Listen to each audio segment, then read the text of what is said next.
Hey guys, what's going on? It's Lefty from 643 Productions coming at you here with a Modern Warfare 3 Team Deathmatch gameplay commentary. This gameplay is part of the Quack Clan Revival Tour coming to a Team Deathmatch server near you. Now I want to give you guys a semi-quick update on my Battling Addiction series. I guess we can call it a series at this point, considering this is the second video of the same title and I plan on doing more and more.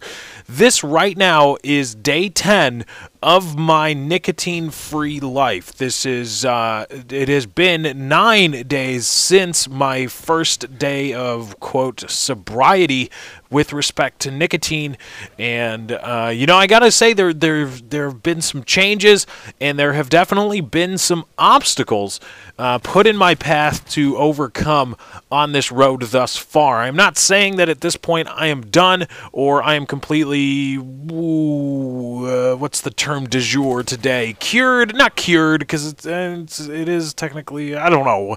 You know what I mean. You know what I'm getting at. I'm not saying I'm that, but I am at a different place now than where I was 10 days ago, which is a different place than where I was 9 days ago, which is a different place than where I was 8 days ago, and so on and so forth. I'm at a different place, a better place, I would say, a better position, in a better position to succeed than I was, you know, again, 10 days ago. It's like this. In quitting cold turkey, or at least in quitting any addictive act or substance, because there are acts that are addictive, like sex. A lot of people get addicted to sex. It has nothing really to do with the act. It's, you know, it's the endorphins and stuff like that, but that's how they get the act. And same thing with gambling. It's not the fact that they are playing a certain game. It's just that they're winning or losing, and they get addicted to that act and that rush and that high, and that's what they do. But anyway, I'm getting sidetracked. In quitting anything like that, there's a certain probability. I subscribe to the notion that there is an absolute probability that you will succeed or not succeed, given a multitude of parameters about yourself, characteristics, you know, body type, level of addiction, all those things. And regardless of whether we actually know that probability, let's say it's X. Okay, so you're addicted to a substance, you're going to quit, and on the first day of your quitting, on the first day of you saying no more of this substance in your life, the probability of you succeeding is X, whatever that is. And as you go through that journey, that probability of success diminishes. Maybe it goes up. Maybe there's a little. Maybe the distribution is a little weird. You know, there's the probability that you succeed actually goes down in the first few days, and then goes back up the longer and longer that probability isn't met. Maybe that's how it works. I'm not exactly sure, but at this point, I feel that I am at a very good place. You know, there have been definitely some urges. There have definitely been some times where my brain has been like, yeah, you need to dip, you need to throw in a chaw right now, or you know, I'll be having a drink of something. And, you know, that's how I usually dip. That was usually my modus operandi when I was dipping, was I would drink something to wet my whistle so my saliva glands had actually something to produce. And so, you know, I know it's getting kind of gross, and I apologize for that. But that's the way I did it. And so usually now I associate drinking something with dipping. And so at this point I'm like, okay, well, in the last few days, it's gotten better to this point. These urges and these thoughts have pretty much vanished. But in the first few days, I caught myself from time to time. I would be drinking something, and I would catch my brain, like somewhere in the back of my brain, I would catch it thinking like, catch it thinking like it's acting independent of myself. But I would catch it thinking like, oh man, after this drink, I get to throw in a chaw. Yeah, it's going to be great. And then I had to stop myself and say, no, that's not happening.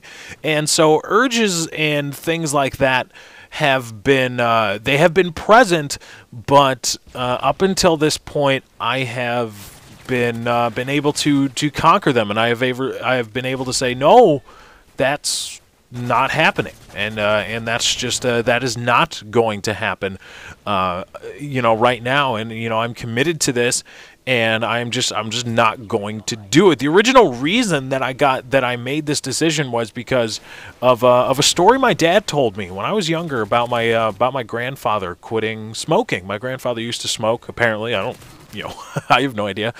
This was in the 50s or 60s, and my dad told me a story about how my grandfather quit, and he said they were watching a Blackhawks game in their house in Cicero, a suburb of Chicago. And this was in the 60s, so it was in black and white, and they were watching a Blackhawks game. My grandpa was smoking a cigarette, and he finished his cigarette, and he told my dad. He looked at the cigarette. He got my dad's attention, and he said, "This is the last cigarette I will ever smoke." And he stubbed it out in his ashtray, and apparently, allegedly, that is the last cigarette he ever smoked. And that was it. That was just, you know what? Yeah, I'm done. And then it's out, and he never smoked again. And April 18th is when I decided to quit, and that's right around the 2-year anniversary of my grandfather's death. And I just kind of looked around. I just took a inventory, I guess you could say, and I just kind of looked around and looked at myself, and I said, okay, I think it's time to quit. And what's more, I think I'm going to do it like my grandfather did. I'm just going to say, last hurrah, this is my last one, this is my last chaw, and I'm done. And that is the reason, one of the reasons why I decided to quit. Of course, the vanity of not having my jaw sawed off definitely is and was appealing. So that is why, that is one of the many reasons. That is another one of the many reasons why I decided to embark on this change in my lifestyle. And as for withdrawal symptoms, I know a lot of people have been asking about that. Personally, there wasn't really anything.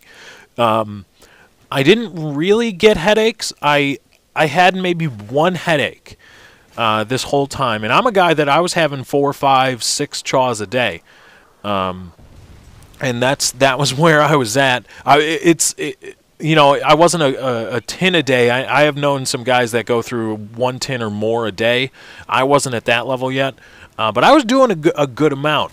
And so just the abrupt departure of nicotine from my blood system is obviously kind of weird. And so what's weird is I haven't really had any headaches. Again, maybe one, and I had a few times early on, they have since stopped, where my head would feel swimmy, if that makes any sense. My head would feel like kind of swimmy and weird, and it's like when you have a fever kind of, and your head's kind of swimming, and you just everything just feels kind of blurred, not necessarily blurred vision, but just everything just feels kind of slow, and it's hard to describe, it's hard to put into words, but I had that like once or twice, and that's really been it. That is it for my withdrawal symptoms. And so it's been again, it's been 10 days since or 9 days since my first sober day, but 10 days in total without nicotine after what I would call a steady addiction. And so I am still doing well. I am still trucking. Again, really the only major hurdle to this point has been the urges, has been just the brain trying to break that mold, that habit of the brain being like, oh, I associate these triggers with that addiction, and so whenever these triggers are presented, well, then it's time for the addiction, and so it's kind of breaking that mold, and that has been just one of the hurdles. You gotta break that mold. Your brain tries to get you to do it just because your brain is so used to doing it. And so I had to break that, and that's been probably the toughest hurdle so far. I don't know what lies ahead. I know I am not done.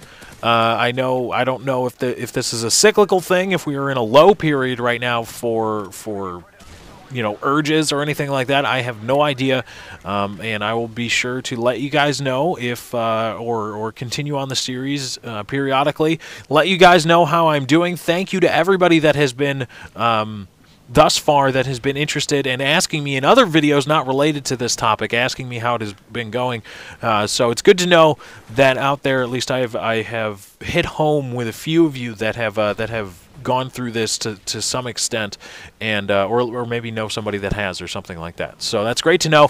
Be sure to drop a like on the series. Let me know that that you're still there, you're still watching, and you're still enjoying this personal view into my life. And again, I appreciate very much, first of all, every like, every favorite, every share on Twitter and Facebook, and also I appreciate greatly on a personal level everybody that's taken an interest in this, and I guess my health. I guess there are people out there that care about me and if I'm actually doing okay. So thank you to everybody that's done that.